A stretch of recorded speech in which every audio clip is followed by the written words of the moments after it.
Hey, where am I? See, can you even see me? Hold on, man. This is when you film yourself. Make sure I can see me. It's like this is, yeah, you can definitely see me. There we go. So anyway, I am making dinner and eating, and they got this great, but this is funny. Hummus chick, right? Feed your body, nourish your soul. New recipe. Women owned. Does that really matter? Women owned? I mean, hummus chick. You figure a hummus chick is a woman. It can't be a dude, right? But then again, in today's gender neutral world, it could be a dude. You never know. Anyway, I'm making tempeh with, this is good shit. Making tempeh, sweet potato, and kale. So what I'll do is I'll take the tempeh and the sweet potato first, cook that so it's nice and crispy. Then I'll put a couple of broccolinis in there, and then I'll put the kale in there, and I'll put the broccolinis in there for about 3 minutes, and I'll put the kale in there for about 2 minutes, and it comes out really awesome. Anyway, I wanted to share with you guys something. Hungry. Something that I think is really interesting. I spent 23 years coaching, right? So I'd say about 80% of my business was coaching men and teach them how to connect on a more authentic level with women. And I say 20% of my business was coaching women, connecting better with themselves so they can connect better with men. And I could tell you, I was never the avatar. I was never that guy. Like, guys would always ask me all the time, like, were you ever bad with women? No.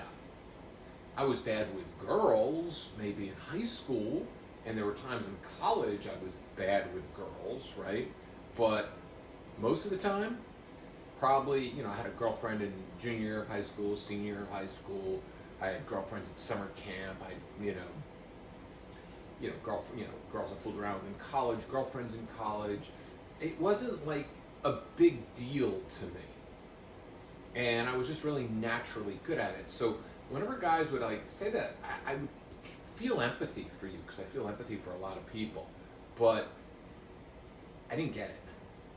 And to this day, I still don't really get it, because it really is just talking to people. I'm not doing anything magical or mystical or amazing. I'm just listening, and I'm sharing, and I'm connecting, and I'm being real and authentic, and I don't give a fuck what people think.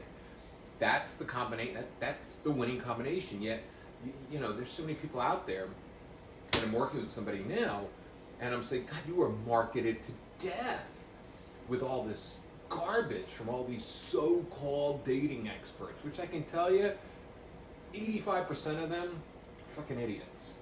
They're not dating experts. They just want to be dating experts. They're just people, who are just regurgitating the same advice that they heard somewhere else. And they're not really an expert at all. They're more of just somebody who needs validation. And I'm not going to list them, but I can tell you, if you want to send me a private message and tell me some of the people that you've worked with, I can tell you who's legit and who's not, because there's only about 10 to 15% of the people in this dating industry who are legit. But I can tell you something that I was thinking today. I'm struggling now. I mean, it's been rough. Not right this second, because I'm eating the smoky chipotle hummus from Hummus Chick, women owned. That's why I bought it. I bought it because it's got no oil in there. I mean, it's got olive oil and none of that bullshit canola oil that will make you grow hair on your teeth. It's so bad for you. But right now I'm struggling. I've been trading for 3 years now. It'll be about 3 years. And man, there are some days I can make more money working McDonald's. I mean, seriously. And then there are other days that I absolutely kill it. And then there are days that I get all emotional and then I lose money. And it's been a really big grind.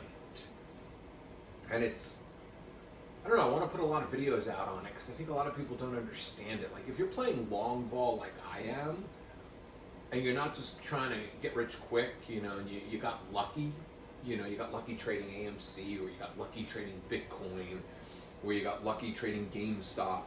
I'm playing for lifetime habits. I'm playing for keeps. Man, it sucks some days. Because it's really interesting. I think God's Spirit knew that I never really, I understand what you guys go through when it comes to meeting women and having trouble with it, but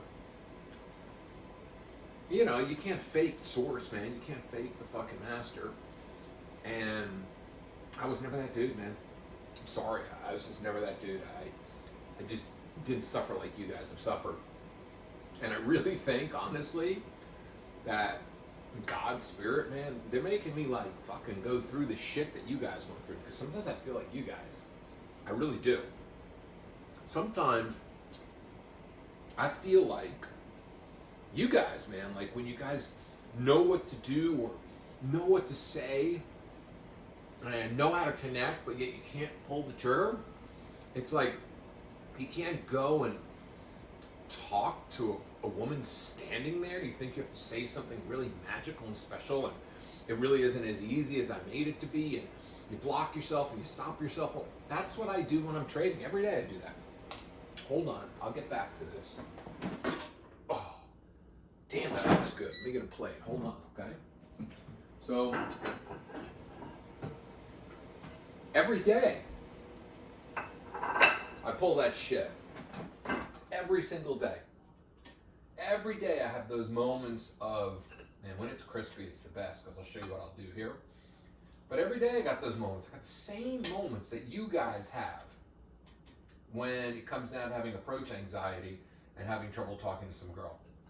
I mean, I'll have what I call, ouch, shit, that shit is hot. I'll have trading anxiety. And I won't be able to pull the trigger. And then I'll get frustrated. You guys get frustrated. You can't really pull the trigger.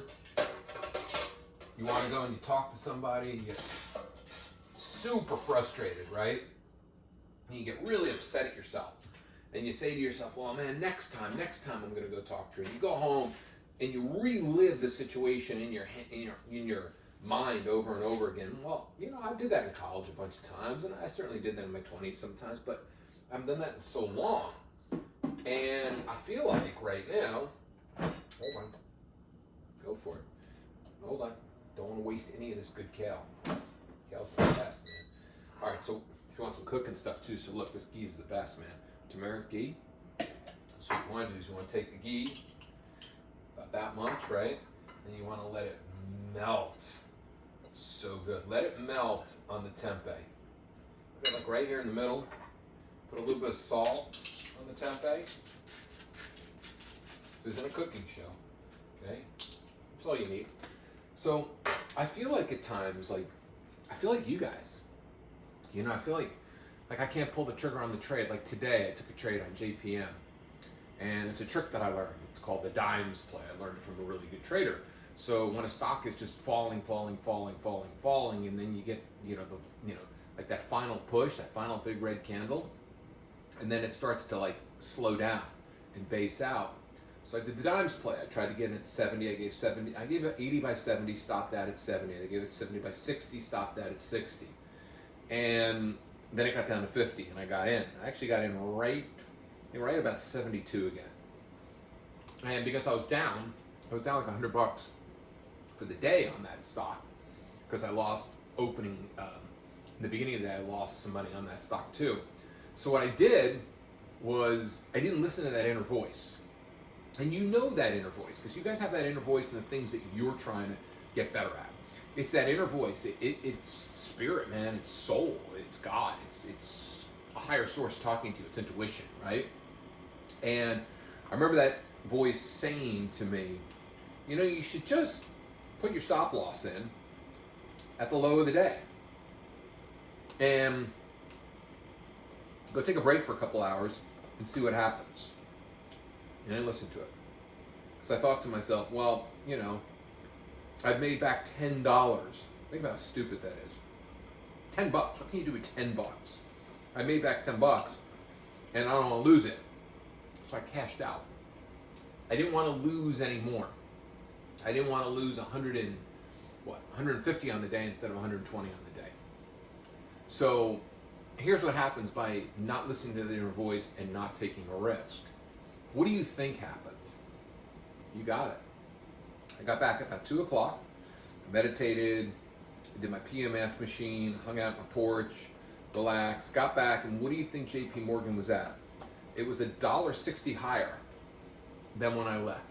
Now I've done this has happened many different times, right? This was so good. $1.60 higher. I would have been up on that position $40 on the day. Okay, because I was only doing 100 shares on it because I was being a pussy. And I would have easily made back my money. I've done that many times where I've hesitated, I've had an impulse, I didn't trust my instinct, I was guided by a higher source, right? And I didn't want to get further down for the day. And I've done this a lot where, like, when I'm up on the day, I'm great. Like, I'm up and I start rolling, I'm good, right? Especially on a Friday. Friday when I'm really up on the day, I can really get rolling. But I feel like there are a lot of times I'll play it safe. And I'll play it safe, like, I'll be down. Like, I was down the other day, like $300. And I was just like, oh man, I don't want to lose any more. I don't want to lose any more, right? So I did an Apple short, and I did 1,000 shares. And I was like, in my head, I was thinking to myself, oh man, I don't want to lose anymore. And the play was great. Like, technically, it was everything that I wanted, but all of a sudden I stopped seeing. You know what I'm talking about here. Whether you trade or not, but you can do this with life, whatever you're struggling with. All of a sudden you go from not seeing what you saw clearly 30 seconds before, because all the shit starts bubbling inside your head.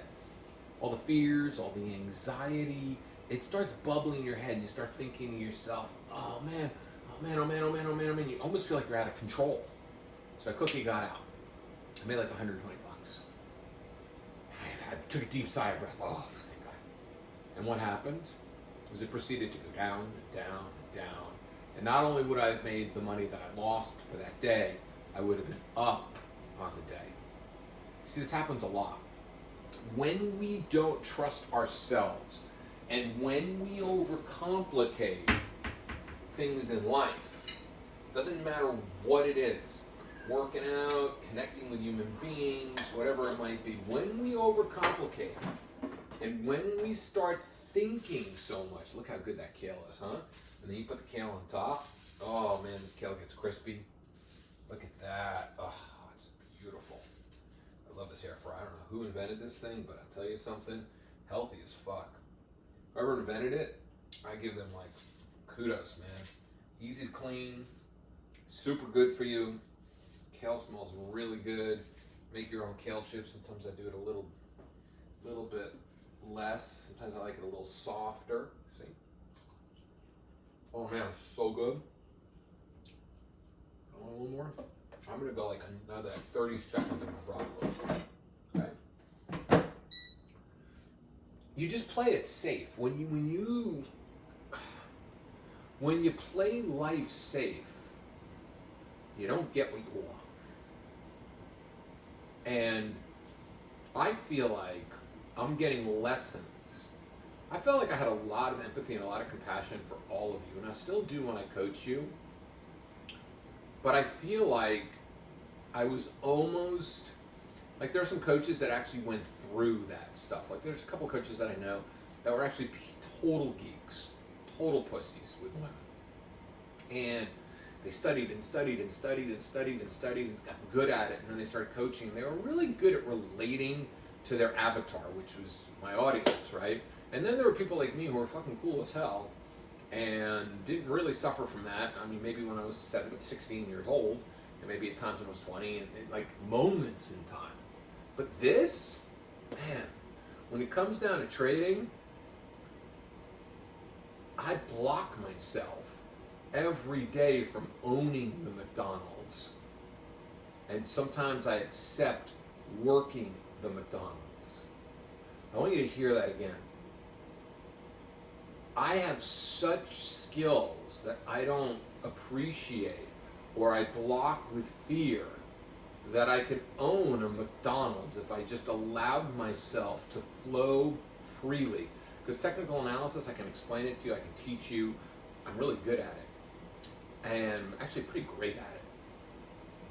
But there are times, I'm telling you, It's like,